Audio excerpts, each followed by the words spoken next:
I don't know if you had a great time, but we had interesting things here. Bienvenidos a todos a la segunda jornada de este World Football Summit de 2019. Ayer lo pasamos bien, tuvimos un montón de paneles además muy interesantes y hoy más de lo mismo con un montón de ponencias, de paneles. We're going to start here with a great panel talking about players taking control of content, emerging business models in a new media landscape. What players have to do, what players, how they prepare to make their own content on their own social network. Vamos a abrir con un panel que trata sobre todo de los protagonistas, de entrenadores, de jugadores, creando ellos su propio contenido con perfiles además muy interesantes que vienen además a contarnos y ampliarnos un poco más de esta experiencia que es muy necesaria para todo aquel profesional que se precie. We're going to say hello to our people who are already ready to talk about these kind of things, to talk about players, coaches, and to talk about anything in the modern world of football. Vamos a darle la bienvenida a toda esta gente que ya está preparada, si mal no recuerdo, que van en este orden. Ashling O'Connor, Caley Wilson, Peter Kenyon, Brent Scrimshaw, and Blake Lawrence. Les pido un gran aplauso, a big clap for them, please.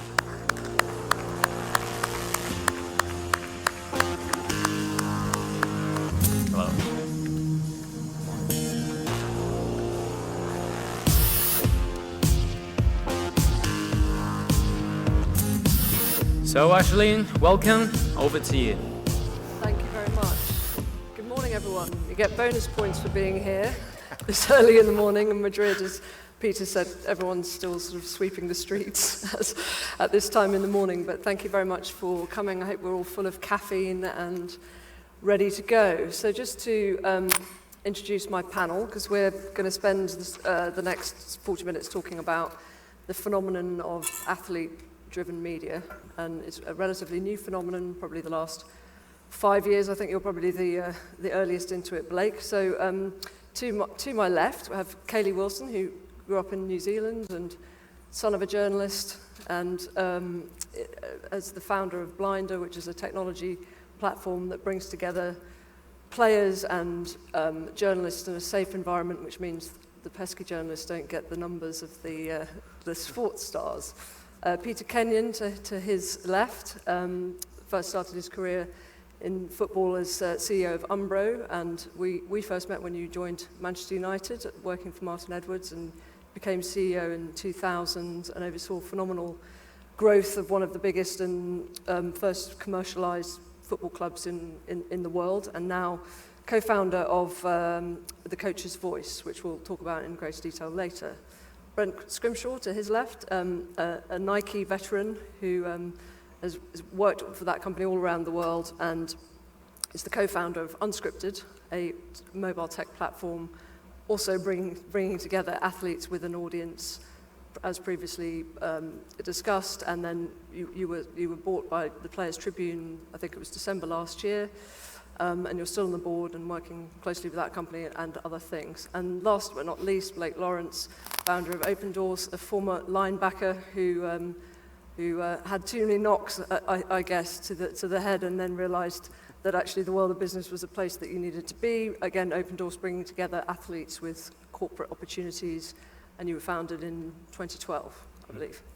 So that's our panel, and I just wanted to start really by, I'll start with you, Peter, if you don't mind, because you have perspective. And if we think about athlete-driven media, the phenomenon of it, you know, Twitter really unleashed the world to an athlete. But before Twitter, before YouTube, there was MUTV, launched in 1998 as the first football club channel. I think it was a joint venture between ITV and Granada, Sky at that time. You know, it's actually the model was at £5 a month. You could watch reserve and youth team games, get tips on children's football, according to the press release, even aerobics classes. So what, you know, MUTV, was that about bringing the athletes closer, the players closer to the audience, or was that purely a commercial opportunity? I guess it was I guess the thrust of it was to get to your fan base, your community, give insights that the broadcasters then didn't give, and it was all about putting another point of view a club point of view at that period of time, rather than the individual athlete. But I think it complemented very much what was in the market at that time, and gave us an opportunity of going to our fan base with another offering, with an additional commercial opportunity for the club. Let's be quite clear about it. I think that was the very forefront of people starting to work out and think about what multi-channels mean. I remember a conversation with Rupert about, he started a pay platform. I mean, let's not forget, we had 3 or 4 channels. We had ITV, BBC, BBC Two, and this Channel 4. And he came with this plan to build a pay platform built around sport and entertainment. And so suddenly we were being faced with more specific content around particular strands, and people paying for it. So, MUTV was an extension of that for us to give more products and more direct dialogue with our fan base. And that, I think it was about 6 hours a day of broadcasting, and it was a linear channel. But how did the players respond to it at the time? Did they find it an inconvenience, or did they actually embrace it? Yeah, they didn't want to be part of it. It was just it just encroached on their time even more. And but again, I think part of that was education. Yeah. And I think we're still going through that period now in a different way. But it's educating people what it means, how to use it, what the benefits are, and used correctly. It's good. It's it gives some balance to some things that are not balanced. And listen, it was a real challenge at that point, producing 6 hours of TV around a football club, let me tell you. So again, this whole issue of getting quality content and getting something that people would subscribe to at that period of time was a big challenge. Brent, when I was thinking about what sort of kicked off this impulse or this compulsion for athletes to tell their story in the first-person narrative, I went back to Andre Agassi's book Open, which was probably a phenomenon in itself, and obviously he was very honest in that book. And Unscripted he was an investor in your business. So could you tell us a little bit about how, perhaps your view, how you think that was a tipping point, and how Unscripted sort of evolved out of his story? Sure, yeah. Andre is a very interesting and complex character, but he was a good friend based on my time at Nike. And the original idea behind Unscripted was really rooted in the core thought of storytelling, bringing athlete and sports stories to life in a way that was incredibly empowering for consumers, incredibly engaging. And Andre and Steffi Graf were our first seed investors, because I think through his experience in telling his own story through his book Open, which I think was one of the most successful autobiographies in sport ever, he really identified with the notion of using media. In his case it was a book, but in our case obviously in the early days was through the power of video and aggregation online. He really identified with the notion of being open and sharing his story, and if you've read it, it's an incredible read. He talks of playing the final of the French Open wearing a wig, and him being more concerned with his wig falling off than actually winning the game itself, and he's in the final of the French Open. So he identified with that thought, and that's what led to initially the creation of Unscripted, which was, as I mentioned, really an aggregator around stories of sport. It was 100% video, but what we found and what we learnt through that process, because we got to 4 million uniques a month, we were starting to build great traction, was when Andre actually shared a story and Steffi shared a story about themselves, and they shared that predominantly through social media, the engagement rates from consumers were through the roof. So the insight from that, and remember this is 5 years ago, so the emergence of social channels and people really starting to understand the power of social channels as a direct connection to athletes. The insight from that really led to the creation of Unscripted as a distributed media business, i.e. no longer a destination for aggregated stories in the sports world, but a distributed media model, really following, I guess, the path that BuzzFeed had taken around using social channels primarily to distribute content, but putting great content, great emotive content into the hands of fans directly, where they follow athletes that they obviously love. And that was really the insight behind it. Do you think that he felt he couldn't do it any other way? Yeah, I think he was incredibly frustrated. He was frustrated that the story that he was trying to convey through traditional media really was not cutting through. So the way that I think his insight and his experience was related through traditional channels really wasn't delivering. So he felt he needed to write the book for his own personal reasons, but also for reasons that consumers could really understand what drove him, what made him tick, and what was important to him. And then with the advent of new media at the time, if you like, whether it be YouTube or social media, he felt that was an incredibly powerful way to cut through and have a one-to-many relationship with consumers around the world. And coincidentally, he's great friends with Derek Jeter. Derek started the Players Tribune for very much the same reasons when he retired from the New York Yankees. So Unscripted being acquired by the Players Tribune really is around two of the most famous athletes in the world, really having true belief in this notion that the power of their story being conveyed to athletes on scale in a global basis is something that is an incredibly powerful for the athlete themselves, but also as a new media property. Yep. And Caley, was Blinder born of frustration? Immense frustration, yes. I used to be the communications manager of the New Zealand Rugby League team, was working with a lot of our highest profile athletes there, maybe most significantly the guy Sonny Williams, probably the highest profile athlete in our part of the world at that time. And also worked with female athletes with netball, which is a big sport in New Zealand, from very high profile females down to teenage girls that were in my duty of care, and whether an athlete was a Sonny Williams or a 17-year-old kid just out of school.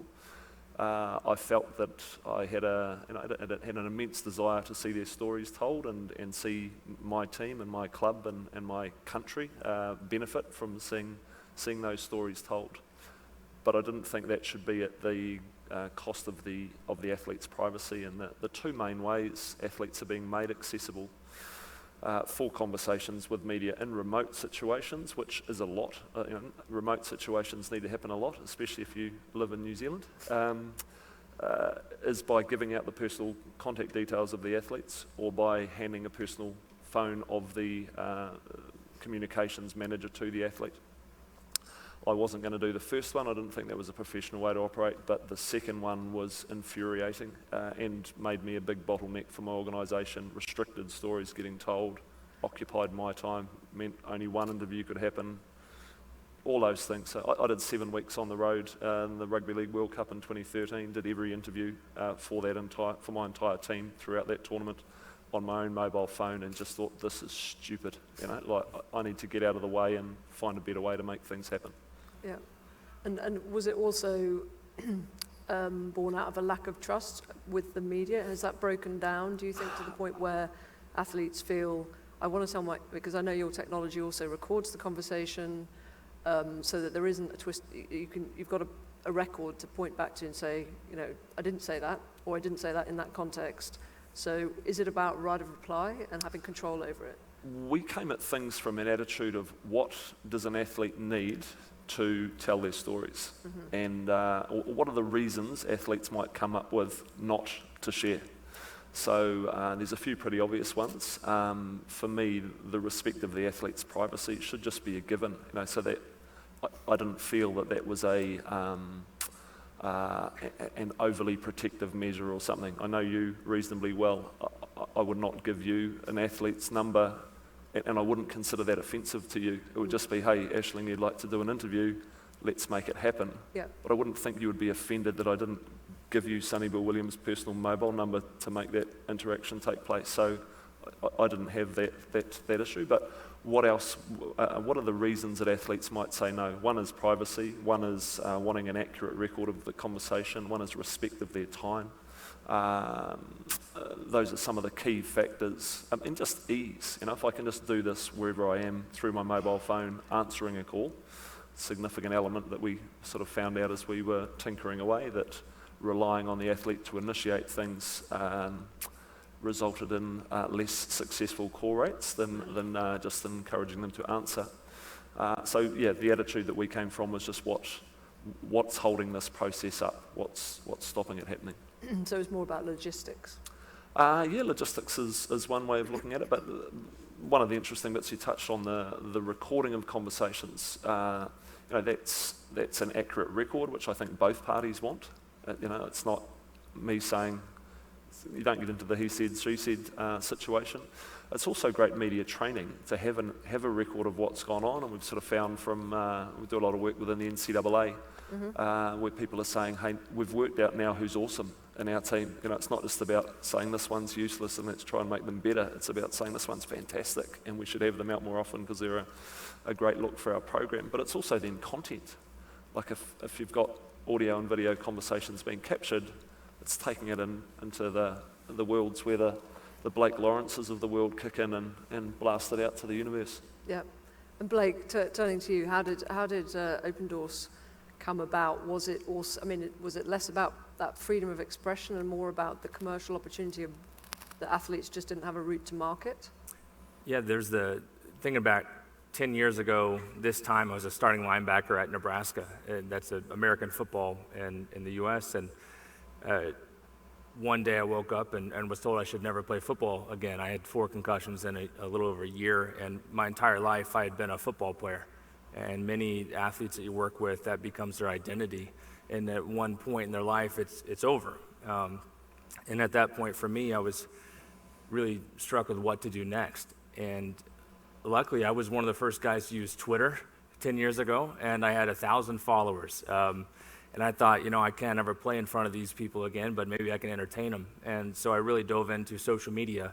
And some of my teammates started to ask me for help in building their audience. And one of my best friends got drafted to the NFL draft in the first round, and he went from 1,000 followers to 100,000 followers overnight and asked for some help.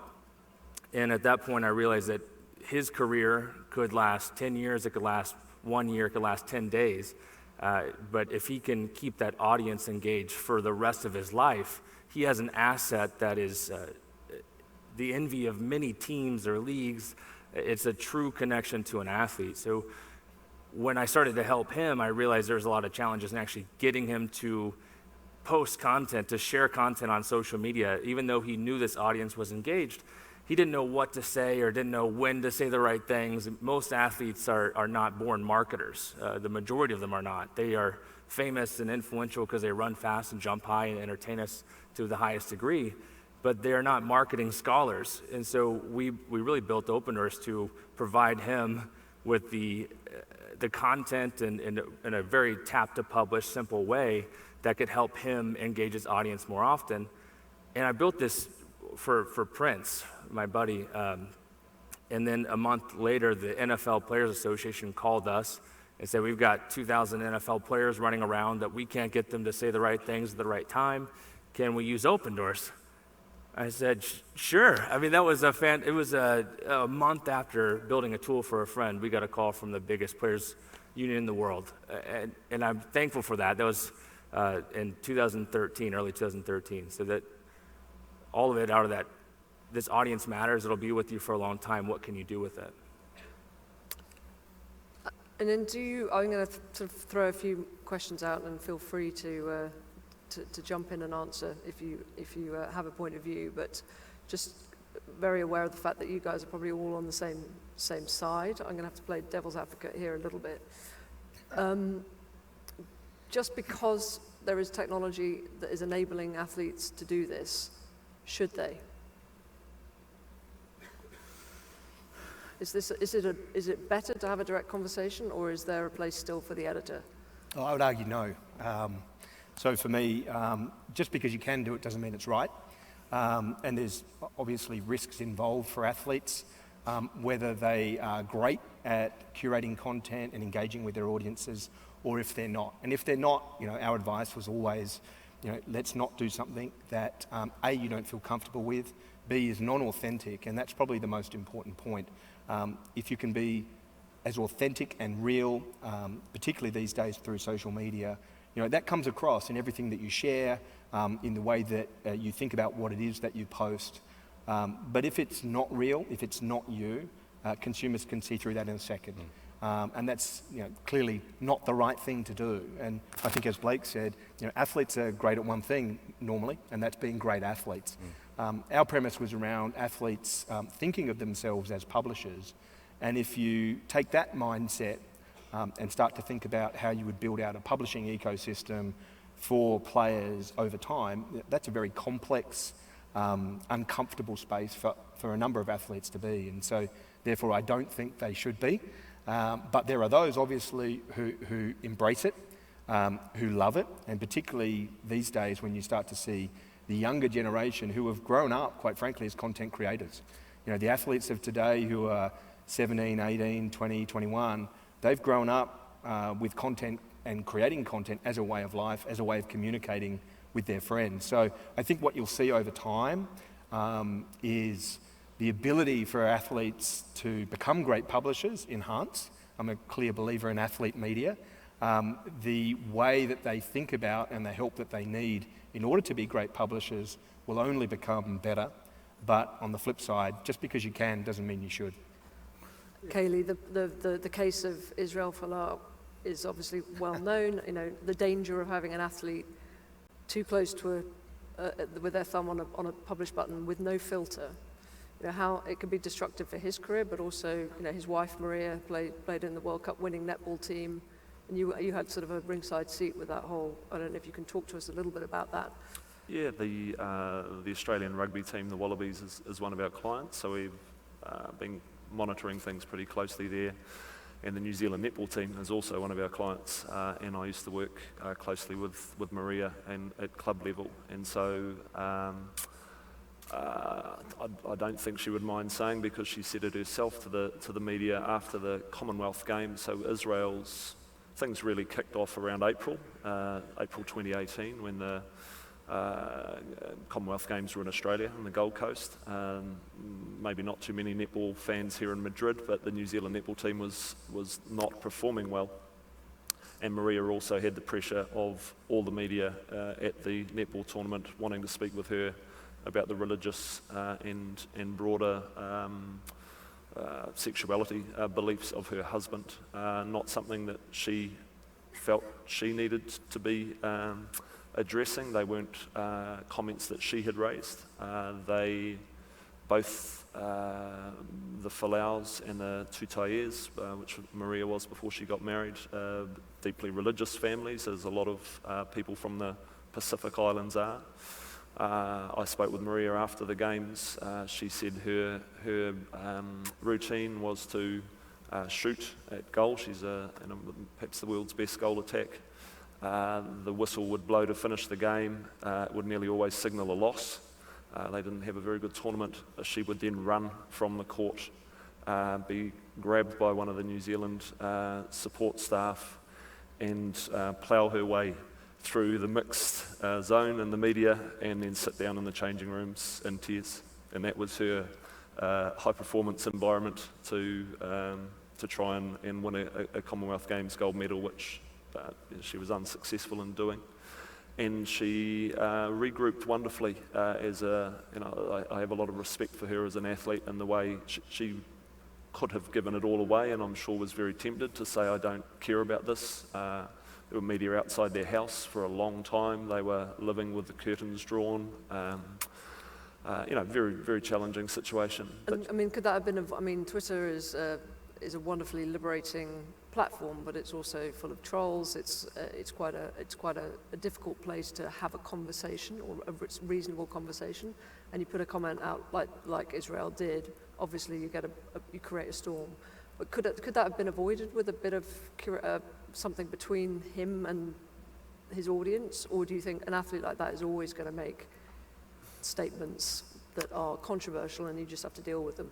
Where things really exploded for Israel was a second incident. So there was a first incident, and I mean, I'm not sure if everyone here would know what Israel did post necessarily, but it was...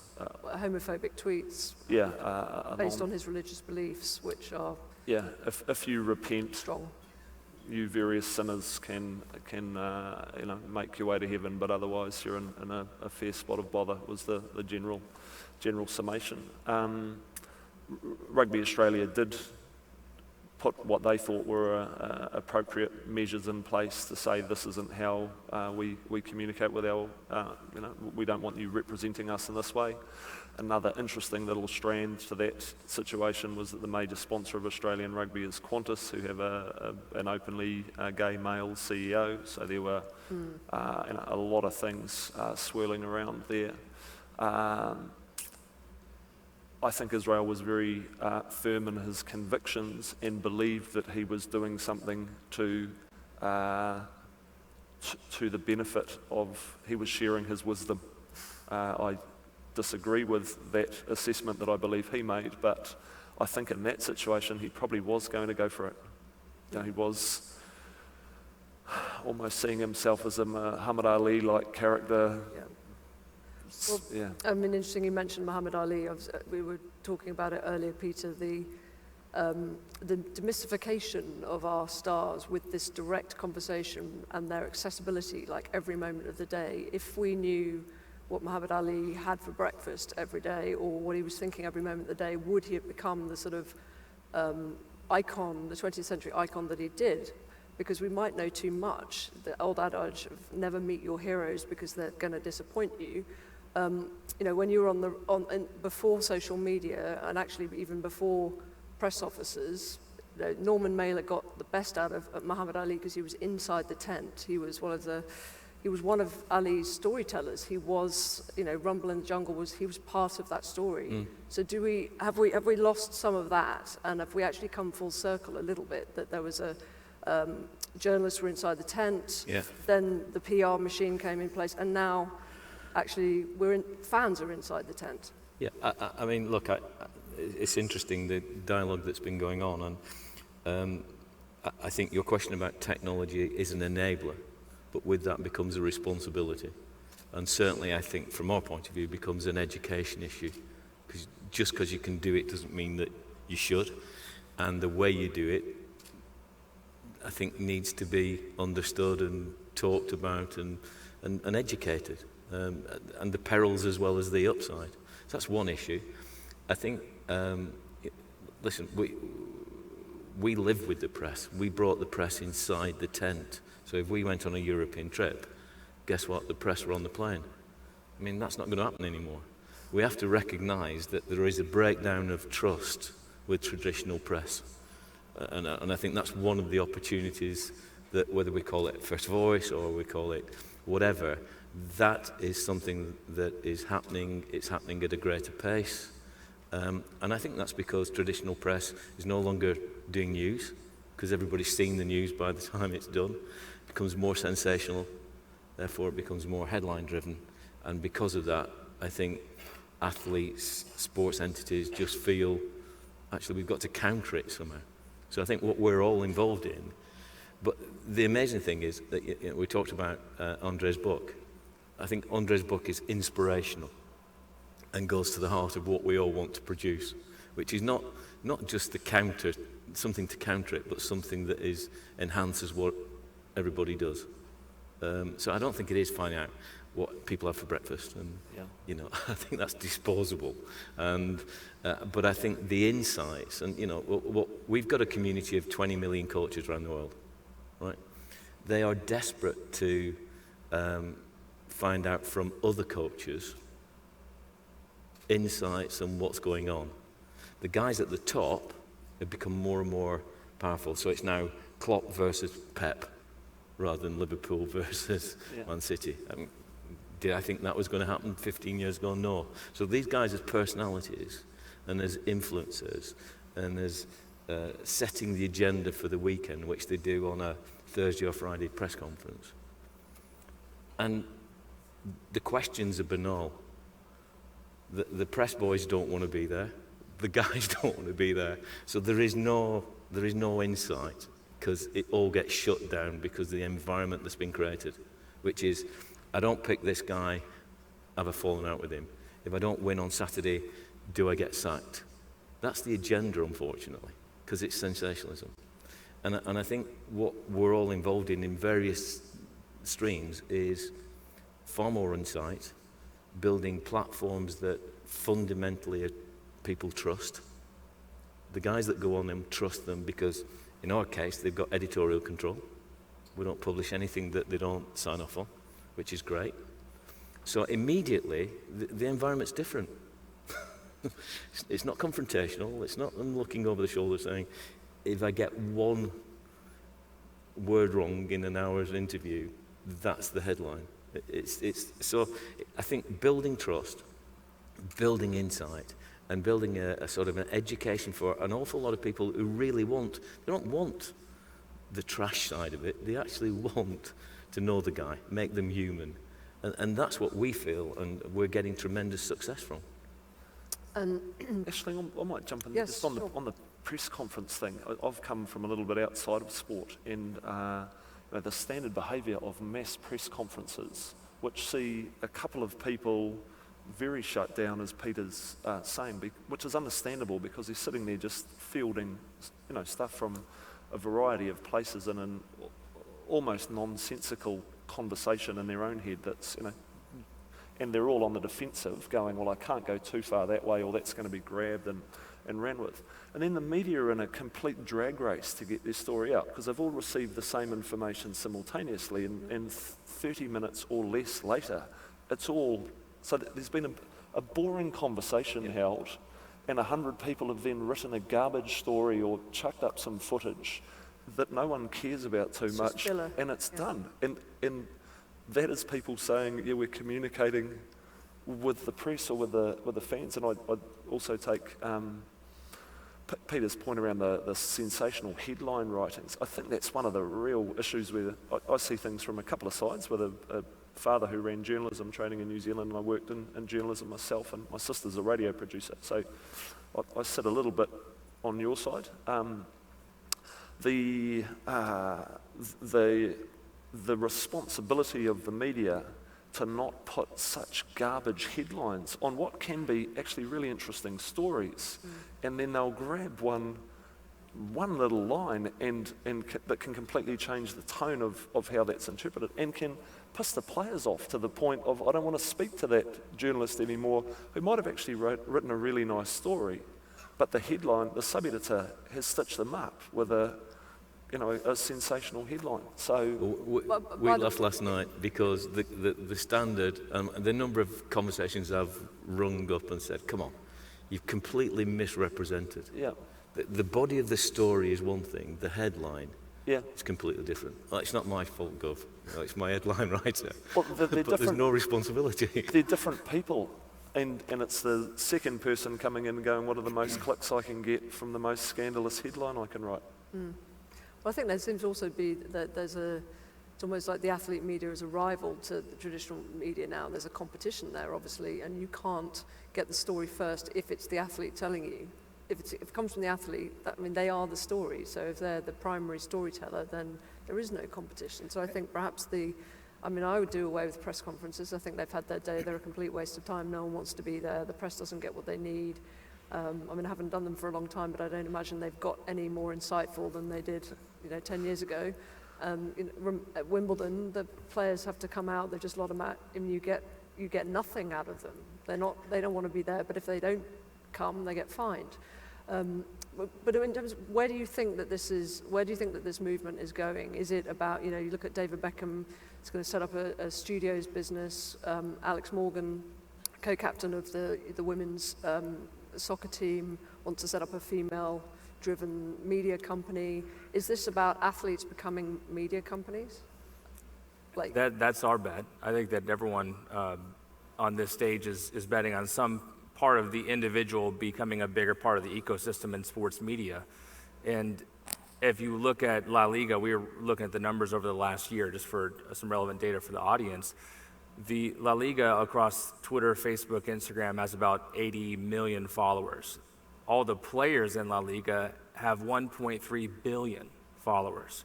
right? The average engagement rate when a team in La Liga posts is around 0.15%. When a player posts, it's 3%. To about a 30 times higher engagement rate. The average engagement on a post by a player in La Liga is 60,000 engagements. The average for the team is 10,000 engagements. So you're looking at a moment where athletes are already media companies, and they're posting, the average athlete will share 6 pieces of content a month.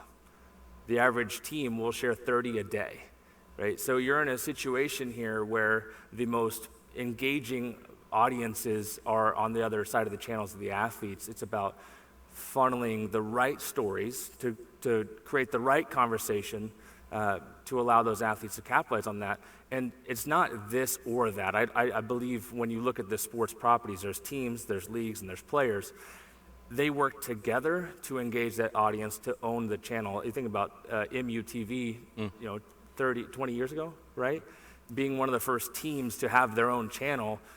Today, athletes are now their own channel, but you're not necessarily competing. You're able to tell more stories more often and connect in a different way. So, yeah, athletes are already media companies. It's about equipping them with the tool sets that allow them to operate like a media company will and educating them along the way. And to your point about responsibility, because then if you are a publisher, at what point do they become kind of regulated? You know, if they're publishers, they have a responsibility. Obviously, fans need to know that it's not just endorsements, it's not just an extension of marketing. Brent, where do you see that going? Yeah, I mean, I think the reason why you're seeing the rise of athlete media is because they don't want to be regulated. The very conversation we've just been having, the fact that they are fathers and mothers and family people, and they do work in the community, and they care about things, and they want to be human. And from Peter's point of view, the press conference you described, and the way the athlete is put on the spot, and you get the mechanical answers that don't get cut through anymore. I think that has really led to this fuel and desire from an athlete's perspective to be able to share their story and to be able to provide some insight into who they are as people, most importantly. But fundamentally, when you think about the evolution of athlete media, and I actually think we're probably all ahead of our time here, even talking about this, because if we were to do this 3 to 4 years ago, there wouldn't be a conversation around it. When we did some work with Cristiano Ronaldo for a year or two, when an individual can have a following that is in excess of 200 million consumers around the world, that's more than the New York Times, Fox News, the BBC combined. So the notion that one individual on the planet can actually reach consumers at scale is in itself an interesting proposition when you start to think about what that looks like as a business. But at the same time, the cautionary words around being authentic, being real, being you, but providing an insight into your life that specifically rewards consumers, because ultimately the reason why they follow the athlete is because they are incredibly passionate about that individual, about what they do and about what they've achieved. So, the notion of aspiration, which was something that Phil Knight started back at Nike 30, 40 years ago, this notion of aspiration, and the fact that particularly younger generations clearly want to be like the athletes that they follow, provides incredible power, but obviously it needs to be managed. But I definitely don't see a world where regulation of direct conversation with a consumer should be in place.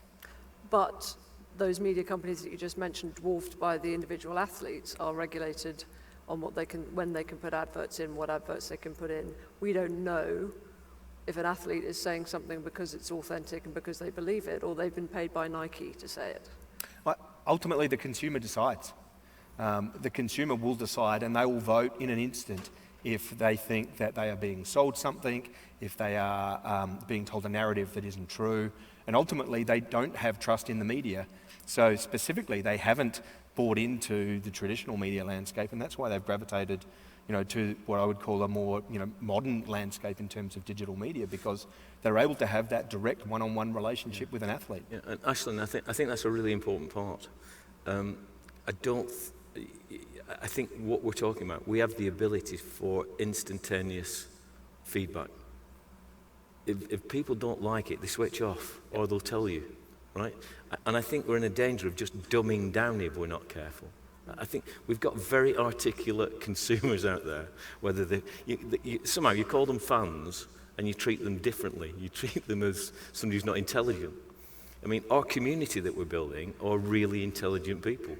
And actually, they want to know more about the subject that they're involved in.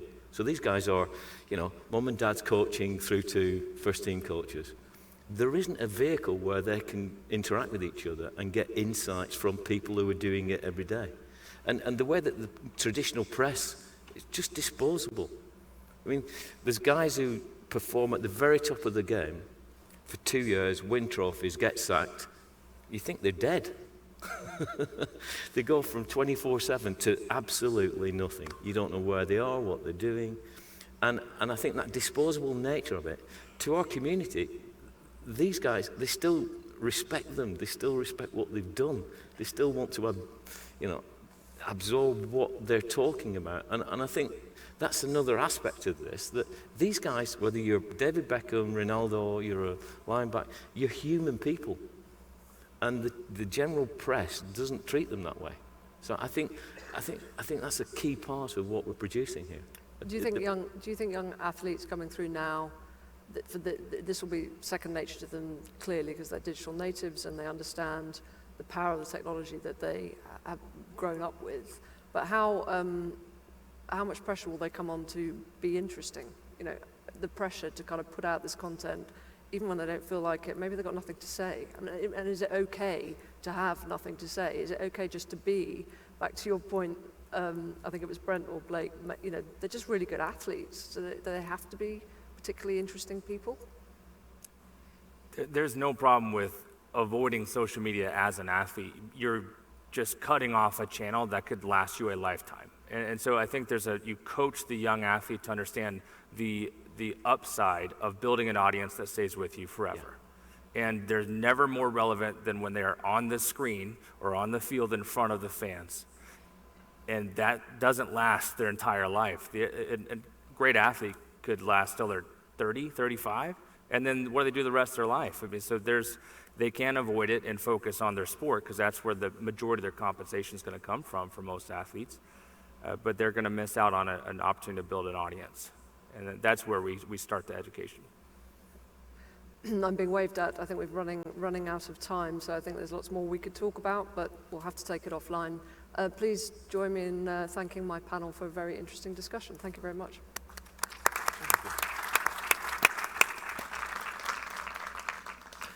Thank you very much. Very interesting to start this second day of the World Football Summit. Muy interesante para comenzar todo este segundo día que tenemos por delante. En 5 minutitos volvemos con otro segundo panel basado en el poder del fútbol para interactuar con audiencias globales. In 5 minutes, we'll be right back here at the main stage to talk about football as a global thing to interact with people. Thank you all very much. Thanks a lot.